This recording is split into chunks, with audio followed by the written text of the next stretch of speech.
നമസ്കാരം, എല്ലാവർക്കും എൻ്റെ ചാനലിലേക്ക് സ്വാഗതം. നിങ്ങൾ ആദ്യമായാണ് എൻ്റെ ചാനൽ കാണുന്നത്, തീർച്ചയായും നിങ്ങൾ സബ്സ്ക്രൈബ് ചെയ്യണം, ബെല്ലൈക്കൺ അമർത്തണം, നിങ്ങളുടെ വിലയേറിയ കമൻറ്റുകൾ രേഖപ്പെടുത്തണം. ഇന്ന് നമ്മുടെ കേരളം ചർച്ച ചെയ്യുന്ന ഒരു വിഷയമാണ് മറ്റൊരു മതത്തെ അല്ലെങ്കിൽ ഒരു വിഭാഗത്തെ അടച്ചാക്ഷേപിക്കുന്ന ചില ആൾക്കാർ. അത് കുറേ കാലങ്ങളായി ഇങ്ങനെ നടന്നുകൊണ്ടിരിക്കുന്നു. അതായത് ഒരു 4-5 മാസം കൊണ്ട് നിരന്തരം ഇങ്ങനെ പറഞ്ഞുകൊണ്ടിരിക്കുകയാണ്. ഇപ്പോൾ ശിവഗിരിയിലെ പ്രസംഗത്തിനിടയിൽ വീണ്ടും അത് ആവർത്തിച്ചു. ഞാൻ പറഞ്ഞു വരുന്നത് നമ്മുടെ വെള്ളാപ്പള്ളി നടേശനെ കുറിച്ചാണ്. അദ്ദേഹം മുസ്ലിങ്ങളെ ഇങ്ങനെ അടച്ചാക്ഷേപിക്കുന്നതിൻ്റെ കാരണം എന്താണെന്നറിയില്ല. മുസ്ലിം ലീഗിനെയും മുസ്ലിങ്ങളെയും ആ ഒരു വിഭാഗത്തെ മൊത്തത്തിൽ, അതിപ്പോൾ വെള്ളാപ്പള്ളി നടേശൻ എന്നല്ല, അതിനോടൊപ്പം സഞ്ചരിക്കുന്ന മറ്റ് 2-3 പേരുണ്ട്. അതായത് PC ജോർജ്, കെനഡി കരിമ്പിങ്കാല, അതുപോലെ ചില ഫാദർമാർ, വിശ്വാസികൾക്ക് നല്ലത് പറഞ്ഞു കൊടുക്കേണ്ട പിതാക്കന്മാർ, അവർ മുസ്ലിങ്ങൾക്ക് എതിരെ വളരെ വിദ്വേഷം നിറയ്ക്കുന്ന പ്രസംഗങ്ങൾ പല വേദികളിലും അവർ പ്രസംഗിക്കാറുണ്ട്. കെനഡി കരിമ്പിങ്കാല പറയുന്നത് വെറും വിദ്വേഷം. അതുപോലെ തന്നെയാണ് PC ജോർജും. അപ്പൊ ഇവരൊരു 3-4 പേര്, പിന്നെ കാസ, ഇവർക്കൊക്കെ ഈ മുസ്ലിങ്ങൾ എന്തോ ഇവർക്കെതിരെ വലിയ ഇത് ചെയ്തെന്നാണ്, എന്തൊക്കെയോ ദുഷ്പ്രവർത്തികൾ ചെയ്തു അവരെ സമൂഹത്തിൽ ഉയർന്നു വരാൻ അനുവദിക്കുന്നില്ല എന്നുള്ള തരത്തിലാണ് ഇവരുടെയൊക്കെ സംസാരങ്ങൾ. ഇവിടെ വെള്ളാപ്പള്ളിയോട് അദ്ദേഹത്തിൻ്റെ വാർത്താ സമ്മേളനത്തിനിടെ ഒരു മാധ്യമപ്രവർത്തകൻ ചോദിക്കുന്നു, 9 വർഷമായി നിങ്ങളെ ഇതുവരെ ആരും സഹായിച്ചില്ലേ എന്ന് ചോദിക്കുമ്പോൾ ആ ചോദ്യത്തിന് മറുപടി അടുത്ത ദിവസത്തെ അദ്ദേഹത്തിൻ്റെ മനസ്സിൽ വെച്ചിട്ട് അദ്ദേഹത്തെ നിന്റെ മൈക്ക് എടുത്ത് ഞാൻ ദൂരെ എറിയും. അതായത് അദ്ദേഹത്തിന് ദേഷ്യം വന്നിട്ട് അദ്ദേഹം നാക്ക് അടിച്ചു പിടിച്ചാണ്. അപ്പൊ അത്രത്തോളം വൈരാഗ്യം അദ്ദേഹത്തിന്റെ മനസ്സിലുണ്ട് എന്നുള്ളതാണ്. ആ രംഗം ഒന്ന് കാണണം. ആ വാർത്താ സമ്മേളനത്തിൽ ഇദ്ദേഹം ഇന്ന് പറഞ്ഞ ആ സംസാരം എന്താണെന്ന് നമുക്കൊന്ന് കേൾക്കണ്ടേ. ആ സംസാരം ഒന്ന് കേൾക്കാം ആദ്യം. എന്നോട് ചോദിച്ചില്ലടോ, ഒരാൾ ചോദിച്ചാൽ അത് എന്റെ അനുഭവത്തിൽ അതുണ്ട്, അത്ര മാത്രമേ. ഇനി കൂടുതൽ അതിനെ പറ്റി ചോദിക്കാം.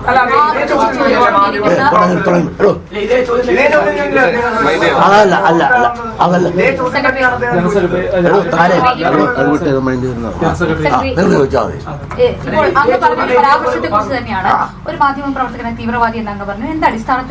അത് തീവ്രവാദ പ്രവർത്തനം കൊണ്ട് അറിയാവുന്നതുകൊണ്ട്.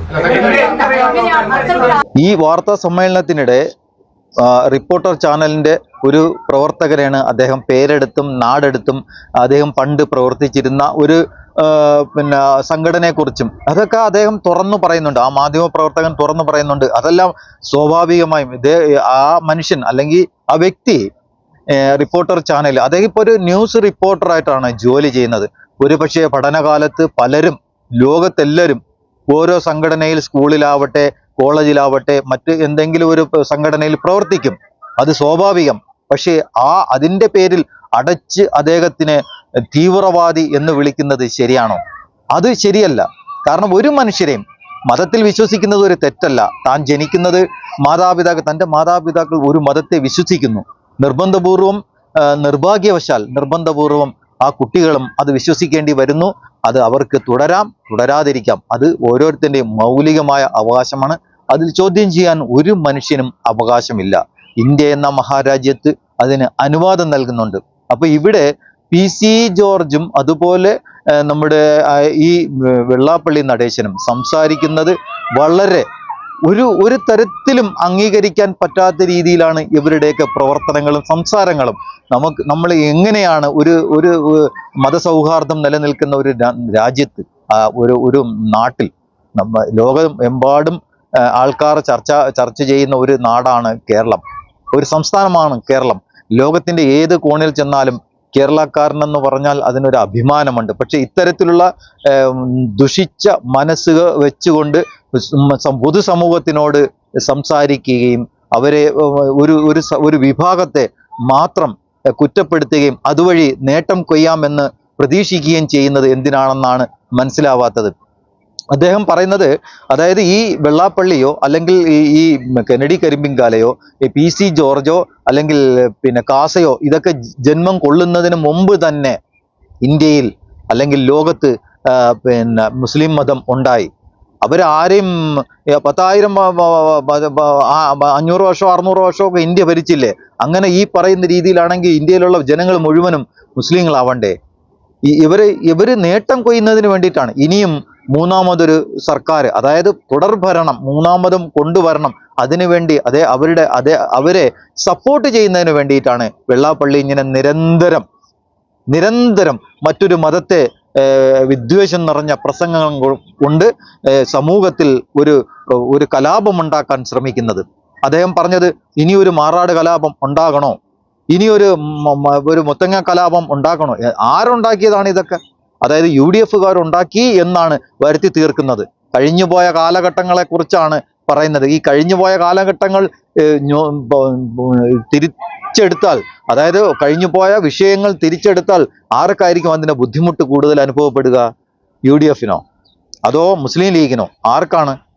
അങ്ങനെ ഒരു മതക്കാരെ അങ്ങനെ കുറ്റപ്പെടുത്തി തനിക്ക് നേട്ടം കൊയ്യാമെന്ന് ചിന്തിക്കുന്നത് തന്നെ തെറ്റല്ലേ? അവര് തുടർഭരണം ഉണ്ടാവണമെങ്കിൽ ഈ നമ്മുടെ വെള്ളാപ്പള്ളി ചേട്ടൻ ഒരു കാര്യം ഓർക്കണം. താങ്കൾ പറഞ്ഞതിൻ്റെ അങ്ങനെയൊന്നും കേരളത്തിലെ ജനങ്ങൾ അങ്ങനെയൊന്നും ചിന്തിക്കുന്നവരല്ല. ഒരു മനുഷ്യൻ ഒരു മൂലയ്ക്കിലിരുന്ന് അല്ലെങ്കിൽ എവിടെയെങ്കിലും ഒരു വേദിയിലിരുന്ന് മറ്റു മതക്കാരെ ഇങ്ങനെ അടച്ചാക്ഷേപിക്കുമ്പോൾ അത് കേട്ട് അതിൽ വിശ്വസിച്ച് കുറച്ച് ആൾക്കാർ ഉണ്ടാവും. 100-ൽ 90% ആൾക്കാരും അങ്ങനെ വിശ്വസിക്കുന്നവരല്ല. അത് മനസ്സിലാക്കണം ഇനിയെങ്കിലും. അതുപോലെ ഇവിടെ ഈ റിപ്പോർട്ടറിൻ്റെ അടുത്ത് അദ്ദേഹം പറയുന്നത്, ഞാൻ അവൻ്റെ മുത്തശ്ശൻ്റെ പ്രായമുള്ളതാണ്, തെറ്റാണ്. എന്താണ് അദ്ദേഹത്തിനോട് ആ റിപ്പോർട്ടർ ചോദിച്ചത്? എന്തെങ്കിലും തെറ്റായിട്ട് കാര്യങ്ങൾ എന്തെങ്കിലും ചോദിച്ചോ? ഒന്നും ചോദിച്ചില്ലല്ലോ. കാര്യങ്ങൾ അദ്ദേഹം വിശദീകരിക്കുന്നതിനിടയിൽ അദ്ദേഹത്തിനോട് ചില ചോദ്യങ്ങൾ ചോദിച്ചു. അതൊരു തെറ്റേ അല്ല. അതിന് മുത്തശ്ശനും അപ്പോൾ ഒരു ചെറുമകൻ്റെ പ്രായമുള്ള അല്ലെങ്കിൽ ചെറുമകൻ എന്ന് വിശേഷിപ്പിക്കാൻ പ്രാപ്തിയുള്ള ഒരു ചെറിയ പയ്യനെ മുഖത്ത് നോക്കി തീവ്രവാദി എന്ന് വിളിക്കുന്നത് ശരിയാണോ? അപ്പോൾ സ്ഥിരതയില്ല. പ്രായം വർദ്ധിച്ചപ്പോൾ അദ്ദേഹം സ്ഥിരതയില്ലാതെ സംസാരിക്കുന്നു. ഇതാണ് അതിൻ്റെ സത്യം. സ്ഥിരതയില്ലാതെ അദ്ദേഹം സംസാരിക്കുന്നു. അദ്ദേഹത്തിന്റെ വാർത്താ സമ്മേളനത്തിനിടയിൽ അദ്ദേഹത്തിന്റെ അംഗരക്ഷകൻ ചെന്ന് അദ്ദേഹത്തിനോട് പറയുന്നു, അവിടെ മൈൻഡ് ചെയ്യേണ്ട, അവന്റെ ചോദ്യത്തിന് മൈൻഡ് ചെയ്യേണ്ട എന്ന് പറയുന്നത് ഈ പറയുന്ന വ്യക്തിക്ക് അറിഞ്ഞില്ല എന്ന് തോന്നുന്നു. അവിടെ മൈക്കുകളെല്ലാം ഓണിലാണ് ഇരുന്നത് എന്ന്. അതുപോലും റെക്കോർഡാണ്. ഇവിടെ വിദ്വേഷം പരത്തി എന്ത് നേടാനാണ്? പിണറായി സർക്കാരിനെ വീണ്ടും കൊണ്ടുവരാൻ വേണ്ടി കിണഞ്ഞ് പരിശ്രമിക്കുകയാണോ? അതോ തൻ്റെ മകന് അല്ലെങ്കിൽ പിന്നെ തൻ്റെ സമുദായത്തിന് ഒന്നും കിട്ടിയില്ല എന്ന് പറഞ്ഞ് നിലവിളിക്കുന്നതാണ്? അദ്ദേഹം പറഞ്ഞെന്താണ്? എൻ്റെ സങ്കടമാണ് ഞാൻ പറഞ്ഞതെന്നാണ്. ഇനിയും കോളേജും സ്കൂളുകളും ഉണ്ടാക്കി പാവങ്ങളെ ദ്രോഹിക്കുന്നതിന് വേണ്ടിയാണ് ഇവർ പറയുന്നത്. കേട്ടാൽ തോന്നും ഇവരുടെ കോളേജിലും സ്കൂളിലെല്ലാം എല്ലാ കുട്ടികളെയും ഫ്രീ ആയിട്ട് പഠിപ്പിക്കുകയാണ് എന്നുള്ള നിലയിലാണ്. പണം സമ്പാദിക്കണം, സമ്പാദ്യത്തിന് വേണ്ടിയിട്ടാണ്, അല്ലാതെ പാവങ്ങളെ സഹായിക്കുന്നതിന് വേണ്ടിയിട്ടല്ല. ഒരു മതത്തിൻ്റെ കീഴിൽ പ്രവർത്തിക്കുന്ന ഒരു സ്കൂളാവട്ടെ ഒരു കോളേജ് ആവട്ടെ ആരും ഫ്രീ ആയിട്ട് ഒന്നും ചെയ്യുന്നില്ല. എല്ലാം പണം തന്നെയാണ് ഉദ്ദേശം. അത് ഏത് മതമായാലും ശരി, ഏത് ജാതി ആയാലും ശരി. ഇവിടെ പാവങ്ങൾ ഇഷ്ടം പോലെ ഉണ്ട്. അപ്പൊ എല്ലാ മതക്കാരും അവനവന്റെ മതത്തിൽപ്പെട്ടവർക്ക് വേണ്ടിയിട്ട് കോളേജും സ്കൂളും ഉണ്ടാക്കാൻ തുടങ്ങിയ ഇത് എവിടെ ആൾക്കാർ വന്ന് പഠിക്കും? അല്ല, എവിടെ വന്ന് പഠിക്കും? ആരെങ്കിലും പഠിക്കാൻ ആൾ വേണ്ടേ? അവനവന്റെ മതത്തിൽപ്പെട്ട സ്കൂളിലും കോളേജിലും കുട്ടികൾ പഠിക്കുകയാണെങ്കിൽ പിന്നെ മറ്റു അങ്ങോട്ടും ഇങ്ങോട്ടും മാറേണ്ട കാര്യമില്ലല്ലോ. അപ്പൊ ഇതൊന്നും നല്ല ഉദ്ദേശത്തോടു കൂടിയല്ല. ഈ മനുഷ്യൻ മലപ്പുറംകാരെയും മുസ്ലിം ലീഗിനെയും മുസ്ലിങ്ങളെയും പറയാൻ തുടങ്ങിയിട്ട് കുറെ കാലങ്ങളായി. ഇതിനെ കൂട്ടുപിടിക്കാൻ രണ്ട് പ്രായത്തിന്റെ പക്വതയാണെന്നാണ് എനിക്ക് തോന്നുന്നത്. കാരണം ഒരു കാലഘട്ടം, ഒരു പ്രായം കഴിഞ്ഞു കഴിയുമ്പോൾ പിന്നെ എന്തും ആരെയും പറയാം എന്നൊരു ഒരു മനോഭാവം ഓട്ടോമാറ്റിക്കലായിട്ട് അത് വരും. പിന്നെ അവർ പറയുന്നതാണ് ശരി. ഇതിനിടയിൽ പ്രവർത്തകർ ചോദിക്കുന്നുണ്ട്, എന്ത് അടിസ്ഥാനത്തിന്റെ പേരിലാണ് അദ്ദേഹത്തെ തീവ്രവാദി എന്ന് വിളിച്ചതെന്നാണ്. അപ്പൊ എനിക്കെന്തോ ഇൻഫർമേഷൻ കിട്ടിയെന്നാണ്. ആര് ഇൻഫർമേഷൻ കൊടുത്തു? NI കൊടുത്തോ? ഈ റിപ്പോർട്ടർ ചാനലിന്റെ ഈ റിപ്പോർട്ടർ അദ്ദേഹം ഒരു തീവ്രവാദിയാണ് എന്ന് NI ഇദ്ദേഹത്തിന് റിപ്പോർട്ട് കൊടുത്തിരിക്കുകയായിരുന്നോ അങ്ങനെ തീവ്രവാദി എന്ന് വിളിക്കാൻ? അതോ PC ജോർജ് കൊടുത്തതാണോ? അതോ കാസ കൊടുത്തതാണോ? അതോ കെനഡി കരിമ്പിൻകാല കൊടുത്തതാണോ? ഇവർക്കാണല്ലോ മുസ്ലിം ലീഗും മുസ്ലിമും ഇന്ത്യയിലുള്ളവരെല്ലാം വെറും വൃത്തികെട്ടവരായി തീർന്നത്. ഇവരാണല്ലോ ഈ രീതിയിലെല്ലാം പ്രവർത്തിക്കുകയും സംസാരിക്കുകയും ചെയ്യുന്നത്. കണ്ടില്ലേ ഗുജറാത്തിലും പിന്നെ ഒഡീഷയിലും ഒക്കെ സംഭവിക്കുന്നത്. ഇതൊന്നും കാണുന്നില്ലേ നിങ്ങൾ ഇതൊന്നും കാണുന്നില്ലേ? ഇങ്ങനെ മറ്റു മതക്കാരെ ഈ അടച്ചാക്ഷേപിക്കുന്നത് ഒരു നല്ല പ്രവണതയാണോ? നിങ്ങളൊന്ന് ആലോചിച്ച് നോക്കൂ. ഒരിക്കലും അല്ല. അപ്പൊ ഇവിടെ മറ്റു ചില ഈ ചാനലിൽ തന്നെ അദ്ദേഹത്തിന്റെ വാർത്താ സമ്മേളനം തന്നെ കണ്ട് നമുക്ക് വീഡിയോയുടെ അവസാനിപ്പിക്കാം. അടുത്തൊരു വിഷയവുമായി വരാമെന്ന് പ്രതീക്ഷിച്ചുകൊണ്ട് തൽക്കാലം നിർത്തുന്നു. എല്ലാവർക്കും നന്ദി, നമസ്കാരം. സ്വാഭാവികമായും അതിനൊരു വ്യക്തത വേണമല്ലോ. അത് വ്യക്തമാക്കേണ്ട സമയത്ത് ഞാൻ വ്യക്തമായിക്കൊള്ളാം. പ്രവൃത്തി കൊണ്ടാണ് അറിയുന്നത്.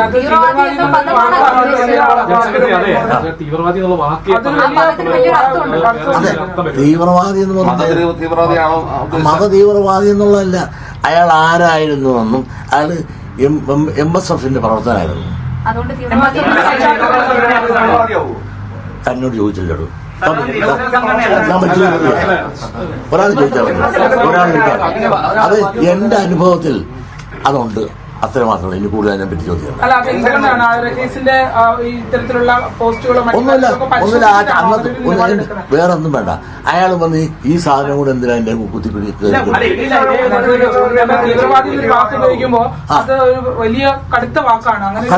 അടുത്ത വാക്കാണെന്ന് നിങ്ങൾക്ക് എനിക്ക് തോന്നിയിട്ടില്ല. അതല്ല നമ്മുടെ കൂട്ടത്തിൽ നിൽക്കുന്ന ഒരാള് സ്വാഭാവികമായിട്ടും ഒരാള് ചോദ്യങ്ങൾ ചോദിക്കാനുള്ള ഒരു അവകാശവും ഇത് ഉള്ളതുകൊണ്ട് അത് ഞാൻ ചോദിക്കേണ്ട രീതി ചോദിക്കണം. ഒരാള് ചോദ്യം ചോദിച്ചോണ്ടിരിക്കുമ്പോൾ ഇടക്ക് കയറി വന്ന് ഇങ്ങനെ അല്ല ഒരു ചോദ്യം ചോദിച്ചിട്ടില്ല. തന്റെ ചോദ്യം ഒരു മറുപടി തരാൻ ഞാൻ വേറൊരാൾ ഇങ്ങനെ ഇതുപോലെ ചോദിച്ചോണ്ടിരിക്കുമ്പോൾ ഇയാൾ കയറി ഇങ്ങനെ വരികയാണ്. എനിക്ക് ഇടതുപക്ഷ ഗവൺമെന്റിന്റെ കാലത്ത് അപേക്ഷ കൊടുത്തിട്ട് ഞാൻ പറയും ഇവിടെ ഇരുന്നുണ്ട് നമുക്ക് ചർച്ച ചെയ്യാനുള്ളതല്ലെന്ന് ആദ്യം തൊട്ടേ പറയുന്നുണ്ട്. ശിവഗിരിയാണ്. എന്തിനാന്ന് ചോദിച്ചാൽ ഞാൻ ശിവഗിരി ഇരുന്നു മതവിദ്വേഷം പറഞ്ഞു ഒന്ന് വരുത്താനുള്ളതാണ് അവരുടെ ഉദ്ദേശം.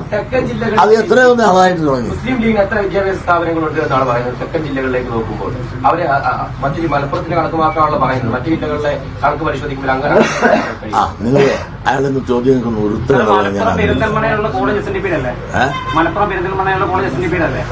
ഞാനത് പറഞ്ഞില്ല. എയ്ഡഡ് അല്ല അൺഎയ്ഡഡ് ആണ്. അത് പറഞ്ഞില്ല അൺഎയ്ഡഡ് കോളേജ് ഒരെണ്ണം സ്വാശ്രയം നമ്മുടെ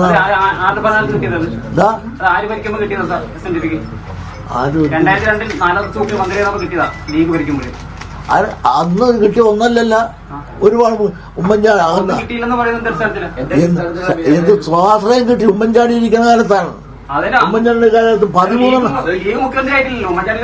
ഉമ്മൻചാണ്ടി ഇരിക്കുന്ന കാലത്ത് 13 തന്നിട്ടുണ്ട്. ലീഗിനെ പറ്റി പറയുമ്പോൾ ചൊറിയണെന്താ? ലീഗിനെ പറ്റി പറയാൻ കാര്യമുണ്ട്.